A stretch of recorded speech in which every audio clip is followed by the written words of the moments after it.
Well, good morning. It's great to see you, and welcome back to the Old Man's Workbench, where we are continuing our Adirondack chair rebuild, if you will. As you recall from our last video, we took an old broken down Adirondack chair, took the parts apart, used them for templates to cut out new pieces so that we could build other Adirondack chairs just like it. And that's what these pieces are right here. And we're at a point where we can start assembling these things. So let's get right to it. What we're going to need is our base pieces, which are these pieces here. They're the legs. We're going to start with that and a couple of cross pieces so that we can establish a base on which to build the rest of the chair. Now, the original had these cleats on the leg, on the underside of the leg, because the folks that built that Adirondack chair wanted to hide all the screws. And so they had this little thin piece of cleat here, and then they attached screws on the bottom. I'm not interested in hiding the screw heads or the nails or anything like that. I think that's all part of the character of the Adirondack chair. So I put a bigger cleat in. Okay, to start assembling the base here, we're going to put just a couple of slats on. We're going to put this front slat on right here.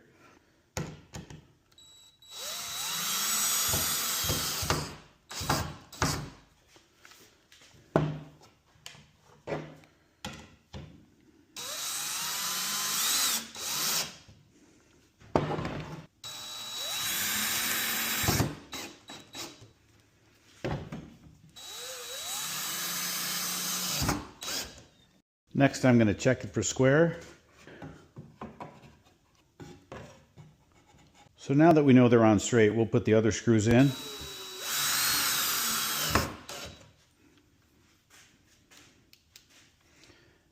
And then we can start installing the front vertical leg. We're going to attach these legs with lag bolts. We're going to put 3 lag bolts in the front here. But even though these aren't going to be permanent, we are going to put some screws in just to kind of hold things in place, because we've got to turn around and drill from the other side.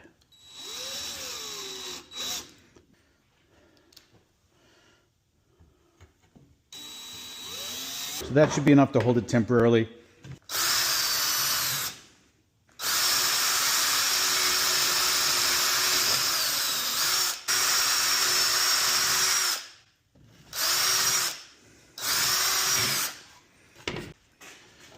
There's 1, 2, and 3. Okay, so that's one leg, and it'll end up looking like that. I didn't tighten these all the way down because I do want to be able to adjust them in case this isn't square. So now let's do the other side. And what I did is I made a little jig here, so I don't have to measure every single time I'm putting one of these together. The idea is to make multiples of the Adirondack chair without having to measure and remeasure. And this little jig is going to help me put the carriage bolts in the same place. So here we go.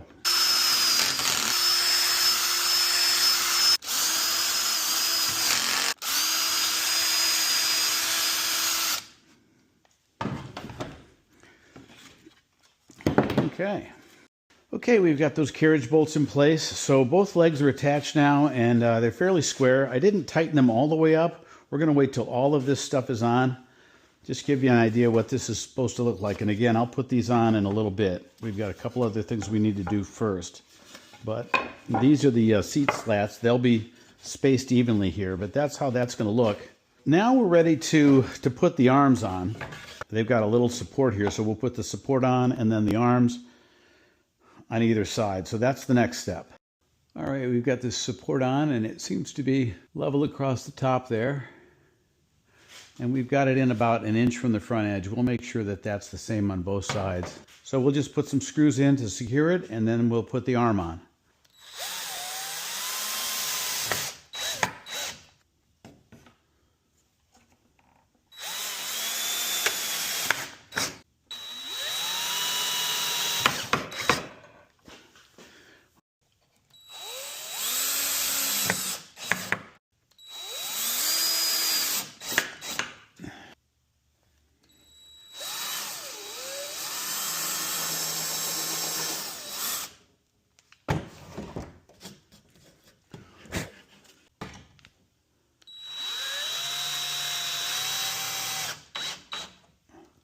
Okay, this back piece here, that's going to be the backrest for the back slats, is a little bit of a modification that I made from the original Adirondack chair that I had. This was the piece that was in the back, but this actually fit in between the arms there was a rod, the threaded rod that went all the way through. I'm not doing that. I'm basically just going to attach it underneath here. I'm using this to make sure that I've got the right distance between the two, and I used it as well to make sure that I had the right angle on that. So let me show you how I got the angle on that. So this is very far from a precise cut. All I did was just loosen up my my jigsaw base here. Once the base was flat, all I did was match the blade to the angle there. I don't know if you can see that or not. And then tighten it back up again. It just took a minute to kind of think through, and sometimes the simplest solutions are the best. So because this is a stress point too, we're going to use lag bolts. We're going to put a couple of lag bolts in there permanently. But for right now, I'm just going to fasten these together with a single screw on each side. That way we can take the clamps out.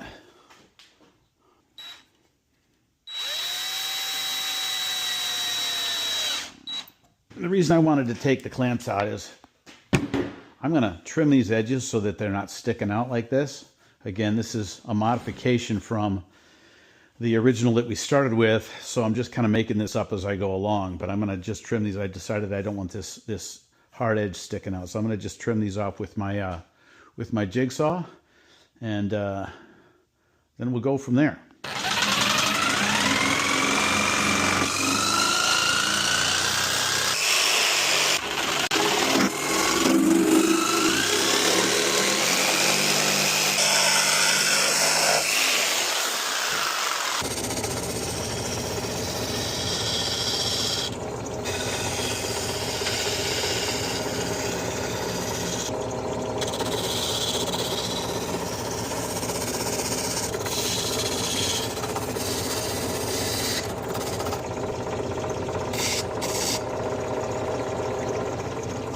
All right, well, here we are back out in the shop the next morning. Last night, the last thing we did was trim these edges off, and I just reattached these. And, you know, I like the way they fit there a lot better than that corner sticking out. So we cut them off and sanded them up a little bit, and, you know, they look just fine. So our next step is really to start putting the back slats on. And to do that, we need to take this piece off, this piece right here, and we need to put this piece on. And the reason is this piece actually is going to cover the fasteners, the screws that we're using to attach the slats to this back piece. So we need to take this out of the way so that we can actually screw those in. So we'll switch these out, and then we'll start laying out the back slats, and I'll show you how we do that. To lay out the back slats, the first thing we need to do is find the center of this. So this is 20 inches wide, and my public school math tells me that that makes 10 the center mark. And we'll do the same thing up here. We got our center line marked here, here, and here. And we're going to take our first slat and we're going to just line it up right on that, and then just move it over about a 1/16 of an inch. We don't have to be really accurate there. And then we're just going to screw this in, just one screw. Okay, and we're going to do the same thing with the other one. So we find the centerpiece, we move it over just a little bit, we check the top, make sure they're more or less even up there, and we screw this one in.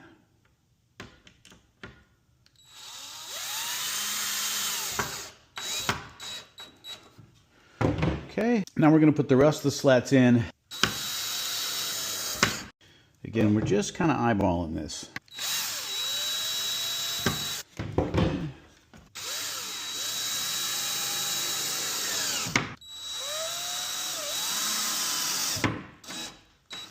Okay, we've got all the back slats in, and now we need to make sure that the arms are level. So what I've done is I've gone ahead and leveled this table, and that is pretty much dead nuts. And so if I go up here, we can see that it's off level and it needs to come up a little bit. So that's what I'm doing. I'm just bringing it up, and then I'll tack it in place using this screw right here, and then I'll do the same thing on the other side. And that way we know that these two arms will be level with each other and with the rest of the chair. There, that's about right. We'll do the same thing on the other side. And that's pretty good too.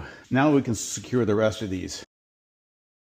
There, now we can put the seat slats in. All right, so in keeping with the theme here, I've got this little jig where I've got a couple of holes drilled, and I'm just going to use this, lining it up to the end here, and that way I don't have to measure where each one of these go. Just going to mark with the drill head.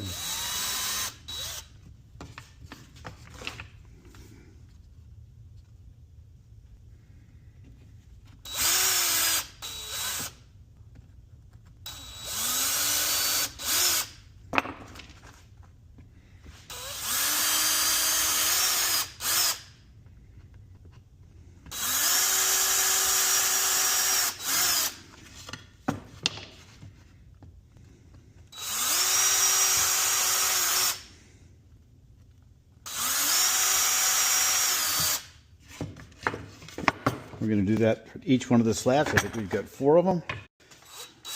Okay, down to the last little bit here.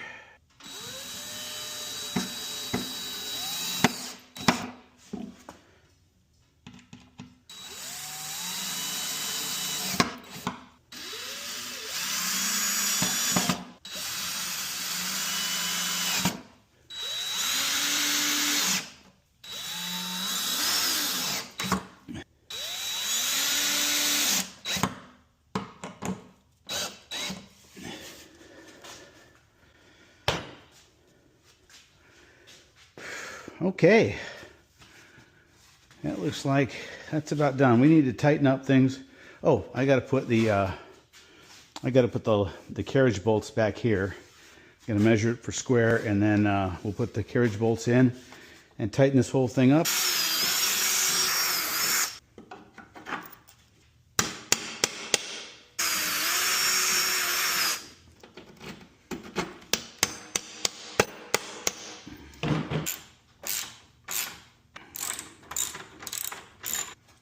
Okay, that's good. We'll get the other side now.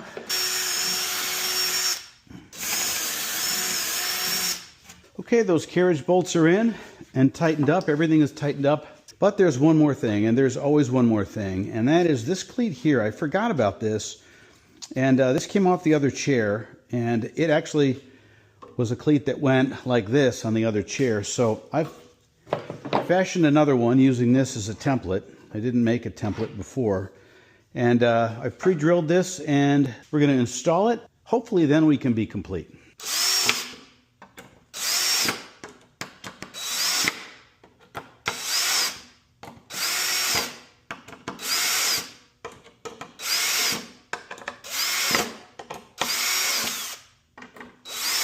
All right, I think we're going to call that done. That is nice and steady and sturdy. Let's take it out in the sunshine and get a better look at what we have here. Well, there's our Adirondack chair, and I think it's a faithful reproduction of the piece that we took apart. And now that piece is going to be able to have a second life as a template for many more chairs, hopefully.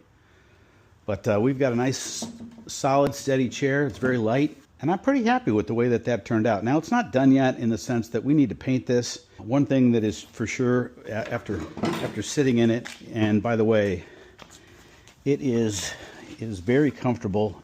The arms are the perfect height, but we need something for our feet. So I'm going to have to fashion some kind of footstool. I think that's going to be in a future video.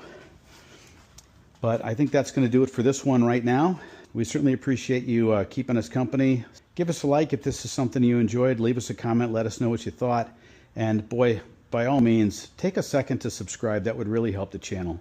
Thanks a lot, and we will see you in the next one. You call that a lag bolt, mate? Well, that's not a lag bolt. Now that's a lag bolt.